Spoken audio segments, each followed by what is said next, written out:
না না ওরকম জানে না কিসের কথা। আরে সুসর বাচ্চা রে, সব ভেঙে ফেলো। এই পচা ছেলে।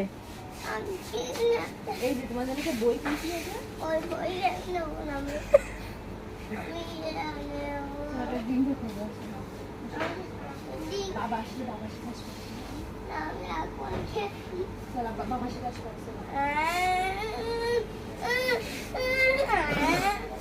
তুই দাঁড়া, আমি খাবো।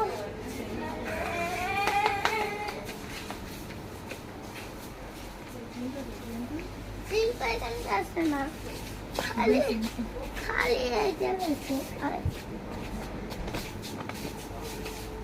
এই যে ঠিক আছে এটা না ও নিয়ে যাবে না ও কিনে দেও, আমি বাড়িও যাবো।